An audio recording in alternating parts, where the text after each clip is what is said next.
For over a century, powerful forces have hidden crucial science that could have saved millions from diabetes and obesity. Today, I'm ripping away the curtain, ready to uncover the suppressed truth behind your diet. Hi, everyone. I'm Marc Bates. I'm a metabolic health coach, and here we're doing an ultimate roasting of sacred cows of nutrition. This is 100 years of dietary deception, how carb science got silenced. Okay? Let's get into this. This is very important. So, this is a quick timeline of documented suppression events of low carb science from 1917 to today. So, it starts with the founding of the American Dietetic Association, 1940s Harvard Adventist collaboration, and in the 50s and the 60s, suppression of low carb diets. 67 was the sugar industry funding biases. 77 was the first U.S. dietary goals, and 80s and 90s was biased epidemiology, and we've got some more. So I've got a lot of this stuff I'm going to detail for you, so just hang tight. So, in 1917, the founding of the American Dietetic Association. Okay, I don't know how many of you have heard of the ADA, but it's the parent association for all of the, essentially all of the schools that teach nutritionists in this country.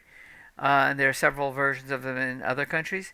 The founder of it was Lena Francis Cooper, who was trained under John Harvey Kellogg at Battle Creek Sanitarium, which was an Seventh-day Adventist institution.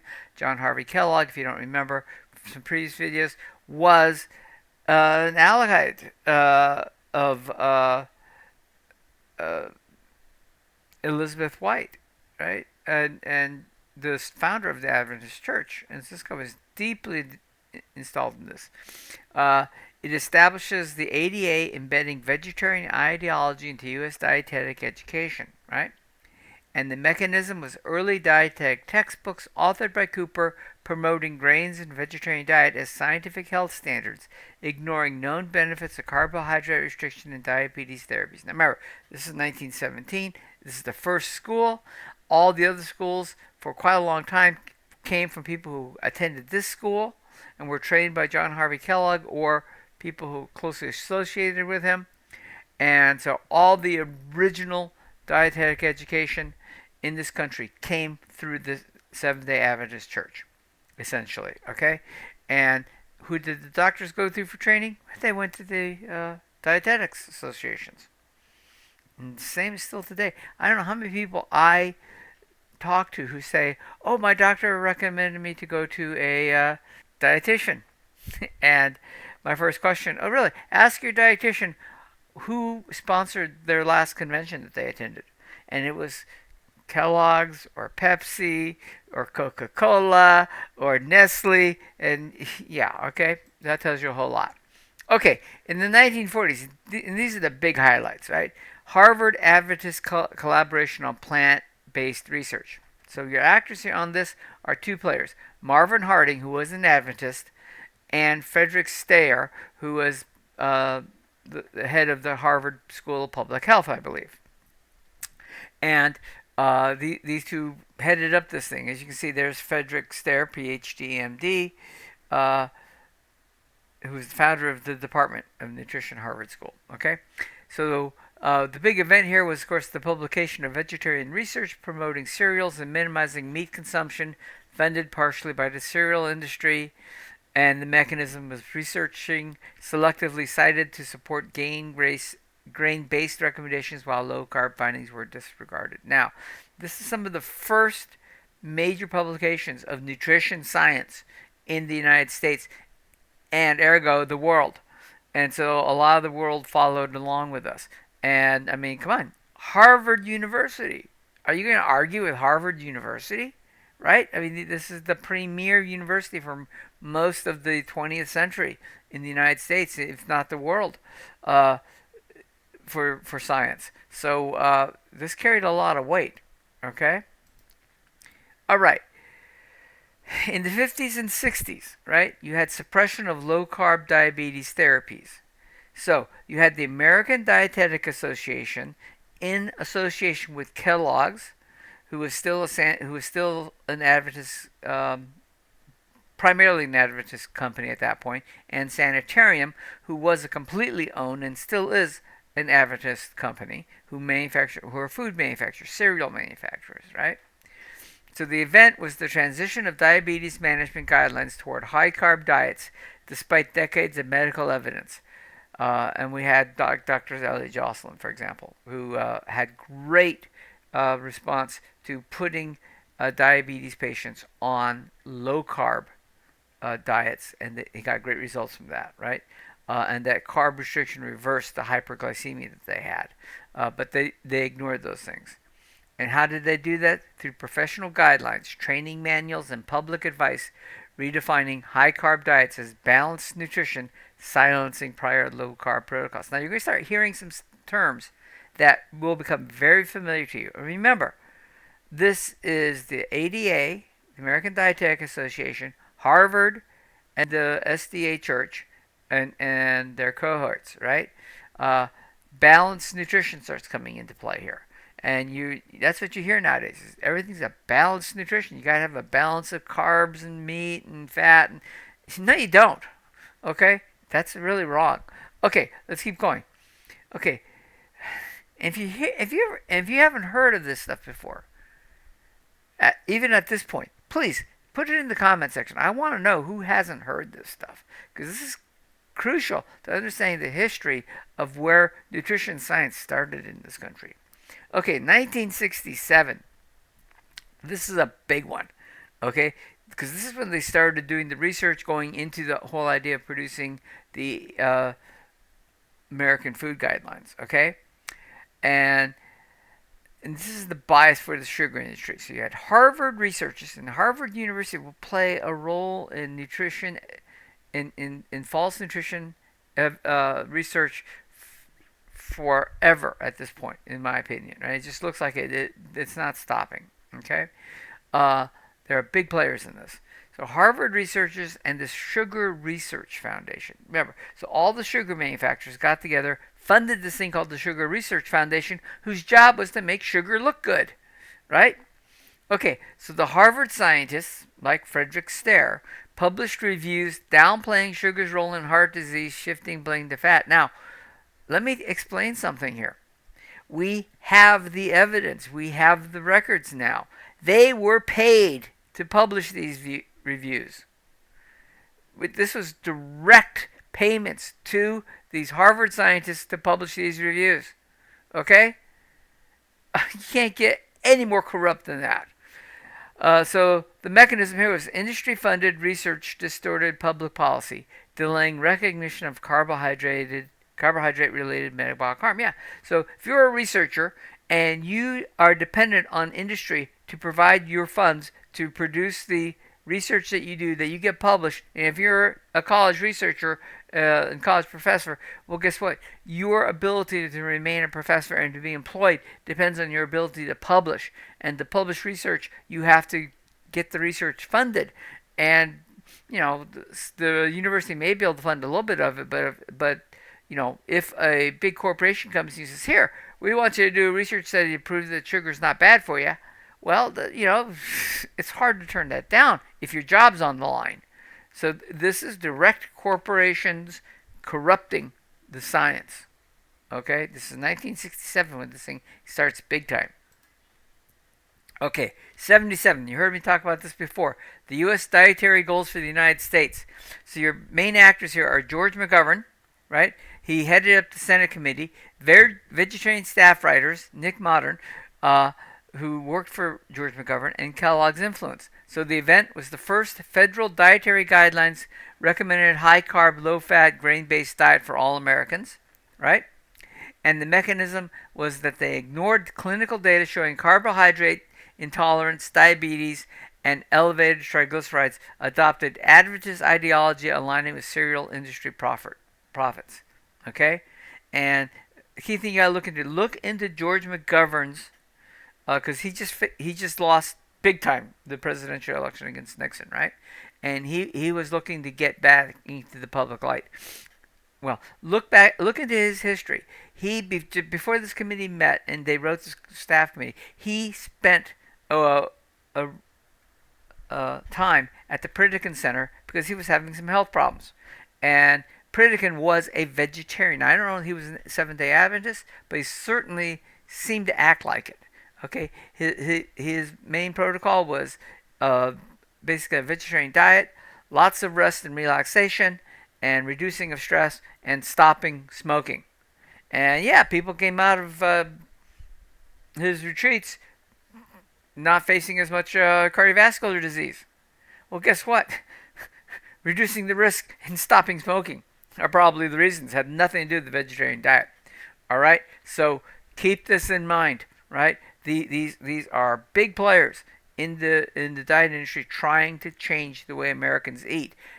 Before this stuff, right, in the early '60s, you know, I go back to my parents because that's how old I am, right?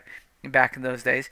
But look at your parents or your grandparents. What were they eating? They were eating lots of meat, lots of animal fat, and they were basically healthy. We didn't have a big cascade of type 2 diabetes and other things until we get into the post World War II time. And the thing that drove all of this was the cardiovascular disease epidemic. Cardiovascular disease became the number one killer of Americans post-war World War II. And the question is, why? And, well, they wanted to blame the diet. But the reality is, what happened in, 30 years between the wars, right? The wars. You had World War I and you had World War II. World War I for the U.S. was 1917 to 1918, and then World War II was the 1940s, right? So it's 20 years apart, essentially, right? And in between that time, every GI that went to Europe in World War I was given cigarettes in their daily rations. Every GI who went to Europe and the Pacific in World War II got cigarettes in their daily ration, right? And you're talking high stress, obviously, warfare and all that. I trained with the Army a little bit. My Army story is completely separate. But yeah, combat is very stressful, even if you're playing at that point, playing soldier, which is what I was doing essentially, right? It's still stressful, right? And to have real bullets shot at you and real people dying, very stressful. So of course they're going to smoke cigarettes, highly addictive. People came back smoking a lot of cigarettes. Look at pictures from the 1920s, 1930s, 1940s, and 1950s. What did people do? They all had cigarettes in their hands, right? And they were smoking like fiends.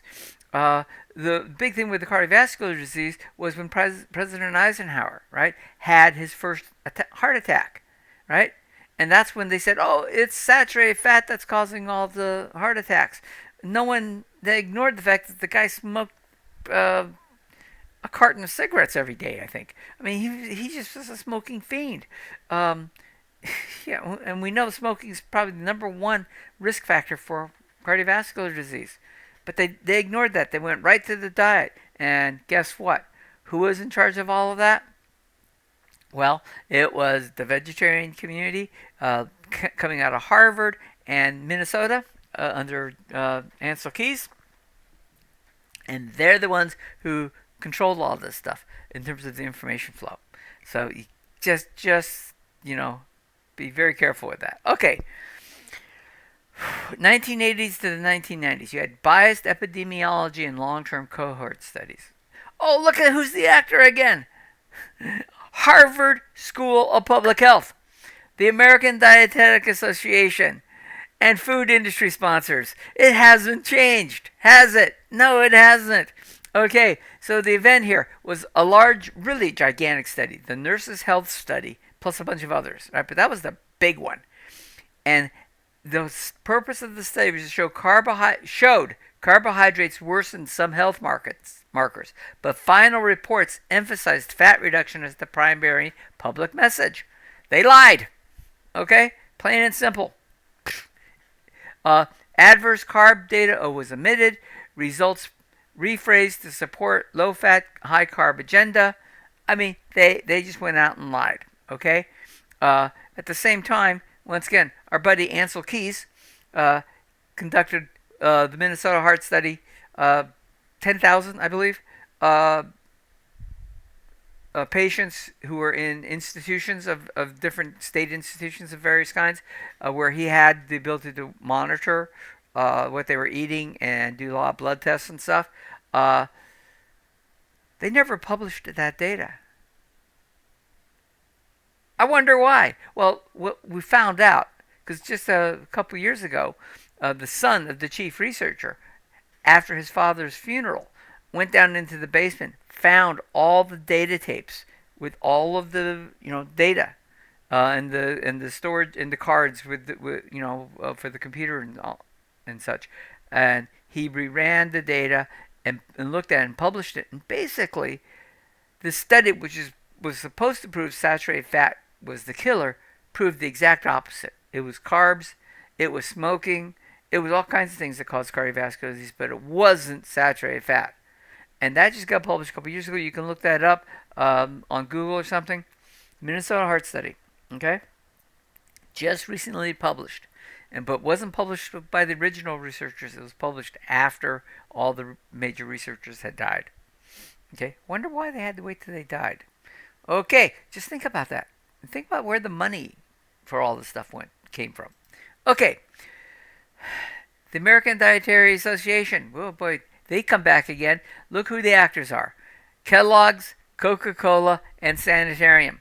Okay, now remember, Sanitarium is a fully owned SDA company. Kellogg's is now a public company, but they have a lot of influence still in Kellogg's and Coca-Cola. Well, who the heck is the head of the sugar industry research firm? That's Coca-Cola. Okay, so these three companies, among others, these are the big three. They were the corporate sponsors who financed the ADA public health campaigns and conferences mandating defensive grains, cereals, and sugars. And so their mechanism was conflicts of interest, direct messaging with low-carb diets labeled as dangerous fads despite growing clinical trial evidence of benefits. Okay? So, my doctor said, "Oh, go talk to a dietitian." I said, "Oh, fine, I'll go talk to her." I said, I went to the dietitian and talked with her. And I asked her what was the last conference she went to, and she said it was about a year ago. I said, "Oh, great. Who sponsored it?" And she said, "Nestle." I said, "Uh-huh. What'd you get for snacks and for lunches?" And she talked about getting all the candies, and but she got healthy stuff. She got the granola bars that had lots of honey in them, and oats and grains and stuff, and they got sugar-free Coca-Cola. Okay, and he's like, "This is what the dietitians are being taught to eat." And I, just bear in mind who funded the education for almost all the dietitians, right? Who built the schools? Who funds that education? What do you think they're being trained? Okay, I went to a class once.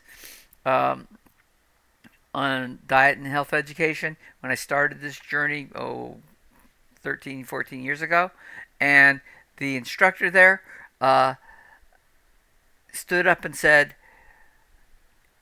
"Do you know who Michael Phelps is?" I don't know if you know who Michael Phelps is. He was an Olympic swimmer, won more gold medals than anyone else, right? I think still the record still holds up.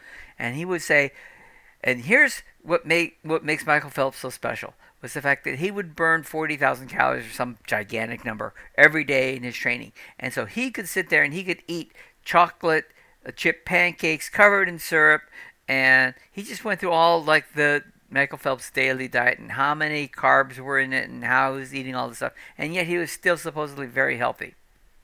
Okay? Michael Phelps is not a normal human being. Metabolically, he was able to handle this. The average person, I don't care how much you're exercising, you eat that way, you're in big trouble. Okay, so just keep that in mind. All right, here we go. One of my favorite people. Have not met him in person, but I have talked with him in conferences. Dr. Gary Fettke. He's from Australia. He actually lives in Tasmania, which is the big island right off of Tasmania, right off of Australia, right? In 2014, right? So they actually, from 2014 to 2016, they actively suppressed him. They attacked him, right? So who were involved in this was the American Dietitians Association of Australia, the DAA, who was an offshoot of the ADA, sanitarium corporate sponsors, and the hospital administration, who were paid by the big sponsors. Vetke was investigated in science for advising diabetic patients to reduce sugar and processed carbohydrates. That was his crime. Okay? And the DAA, under contractual obligation to defend serial messaging, pressured hospitals to ban Vetke's nutrition advice, despite overwhelming scientific support for low-carb interventions. This trial went on for a couple years. He's finally been reinstated, but he was in danger of losing his license and his privileges and all that stuff. Great guy.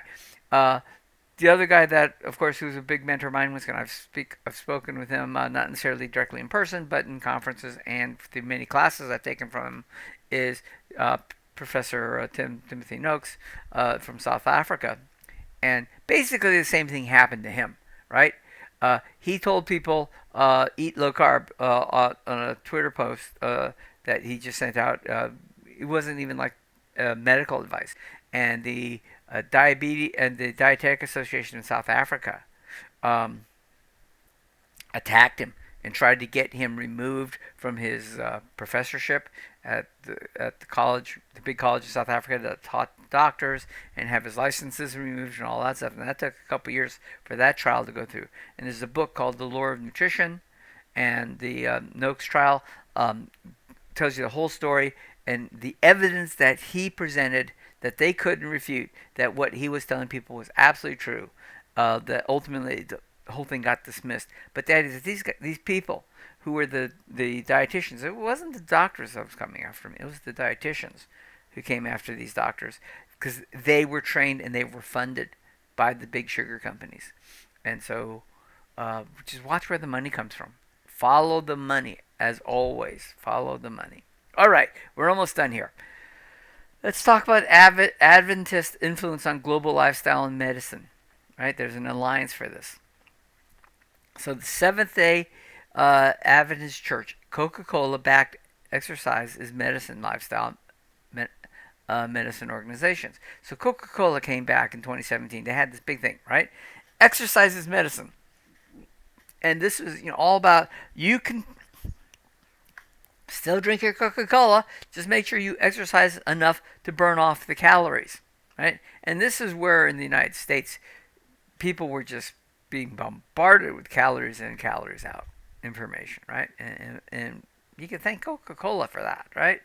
So the big thing here was there were global guidelines and medical exams for lifestyle, medicine, and Garden of Eden diet as evidence-based, which it's not, ignoring evolutionary and metabolic data on animal foods, right? So you had the Seventh-day Adventist Church, you had Coca-Cola, you had processed food industries were in there, you had the embedding of their biblical ideology into the whole process. So the religious ideology of the SDA Church, ideally framed as science, low-carb or carnivore approaches excluded from professional accreditation. They were doing everything they could to make their stuff correct. Once again, this is corruption at the highest level in my mind, right? That's my opinion, and I'll freely give that as an American with the right to free speech here. All right, bear with me on this one. I got a lot of stuff to put in here. This is my last slide. There's a lot of stuff that has come up since 2017, right, that I want to talk about. So this is based on the available documentation. And the question here, is there still strong evidence that the Seventh-day Adventist Church and their ideology is, and particularly its promotion of its biblical, of what they call the biblical Garden of Eden plant-based diet, which it's not biblical. I've got a whole video on that. Go look it up. Continues to have influence on U.S. nutrition policy post-2018? And my answer is yes, there is. Though much of it operates indirectly now. They can't get right in front of you, right? But through institutional networks rather than overt religious lobbying. Okay, so here are some things to look for. The institutional embedding of SDA ideology. So the American College of Lifestyle Medicine, the ACLM, a key player in shaping nutrition education for physicians, was founded and is still heavily staffed by Seventh-day Adventists. You ask your doctor who presented any nutrition information to them, And who were they aligned with? It more than likely was the American College of Lifestyle Medicine. Okay, many of its directors and exam writers reference Ellen G. White's teachings, framing plant-based diets as evidence-based medicine rooted in biblical interpretation rather than evolutionary biology. Okay, flat out deception here. These organizations influence curriculum for medical schools, continuing education credits, which is the big thing for doctors.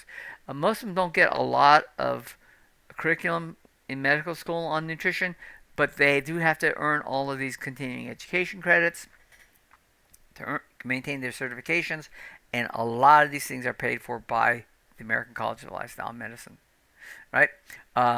And this all feeds into the USDA and NIH dietary frameworks, and which have been corrupted beyond belief. Policy channels and government outreach. So recently, U.S. nutrition initiatives such as the White House Conference on Hunger, Nutrition, and Health in 2022 were pushing to embed plant-based dietary standards deeper into federal programs, school lunches, hospital meals, military rations, right? Now, since 2025, this stuff is starting to go away, but this has been embedded since 1917. So trust me, this is not going to go away quickly, and it's not going to be easy to get rid of this stuff. These initiatives are supported by coalitions influenced by SDA health reform messaging, working in tandem with corporate partners, right?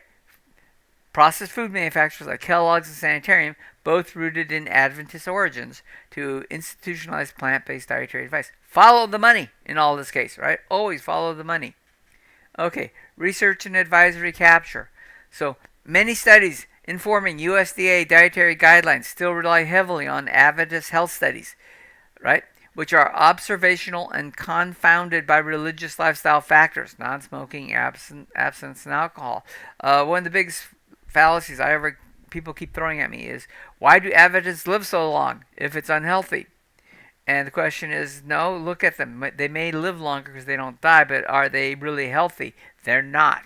Okay? And you just got to look at their markers to see that. Okay? These things have been used repeatedly to argue for vegetarian diets while excluding contrary low-carb and animal-based data from consideration. Right? Cultural entrenchment. Now, culture is half the battle here. The SDA Church remains one of the largest private healthcare providers in the U.S., operating hospitals, clinics, and educational institutions that train thousands of dietitians and physicians annually with a plant-based framework. It's indoctrination by the SDA Church. And some of these doctors and dietitians may not even realize it's the SDA Church that's doing that, but it's certainly there. So, the implication, while no direct post-2018 decree from the FDA or USDA can be traced solely to SDA lobbying, the ideological framework first seeded by the SDA health reform in the late 19th and 20th centuries continues to shape federal dietary policy today through medical education pipelines, research dominance, and advisory committee memberships. This creates a structural bias toward plant-based recommendations, even in the face of contradictory metabolic science on carbohydrate restriction and animal-based nutrition. Big question here. Have you ever heard of a book called The China Study? Put out by Harvard University's Willett, who is like the chief of the new chief of the Harvard Medical School, school for dietitians. China Study is a piece of garbage. Okay, it really is. They claim that animal protein is bad for you, but they base it off of a very poor study. And look into it. There's lots of refutation of the China Study, and people still throw the China Study at me. It's like, oh my God, that thing was debunked 10 years ago. I don't know why you keep throwing debunked stuff at me. Throw me some new stuff. Okay. So remember, look for key patterns of suppression. The education pipeline is controlled by Adventist trained dietitians. So these are people who are training everyone else. That's what you're going to get. It's industry funded research, which is shaping evidence based while burying the low carb findings. These guys have no desire for you to learn that eating low carb which means you're not eating their processed food junk, makes you well. They don't like that. Well, by the way, it's not just the food companies. Think about um, the pharmaceutical industry, right? Is there any incentive for the pharmaceutical industry to truly have you cure your diabetes and your chronic diseases by eating properly instead of taking their pills? You answer that question for yourself, please. Publication bias in major journals. There are journals that will not accept carnivore or low carb studies for publication. Okay? You can't get your studies published. You can't get it funded, and you can't get it studied. There are regulatory actions against dissenting clinicians. It doesn't happen much in the U.S. right now, thanks to RFK Jr., but it still happens regularly around the world, where a physician who's trying to combat the system and tell people don't eat the processed foods gets attacked by the processed food industry. Okay? And global policy committees dominated by religious or ideological actors with vested corporate interests. The WHO, thankfully, we're getting out of that as a country, the U.S., right? But the WHO is purely tied into this plant-based ideology, right? And they want the whole world to be eating the crickets and the grains and all that stuff, because guess what? They don't want you being free and healthy. All right? So that's just my opinion. Okay? Okay. Thanks for watching, everyone. If you have any questions or comments, please put it in the appropriate section here. Let me know if any of this is new. Right? And I'm talking 100 years of history of how Americans have been taught to eat and how the dietitians have been trained to teach us to eat.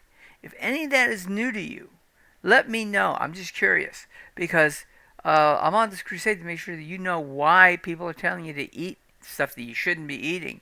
And once you realize that it's the processed food companies that want you to eat their processed food, right? And they're paying everyone to tell you that it's okay to eat it, you realize why you're being suckered into this, why the stuff is absolutely addicting, and why you need to get off of it. Okay, so let me know.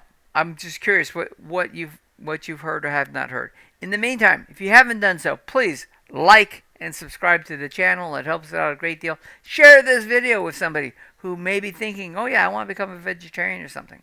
There's reasons not to, okay?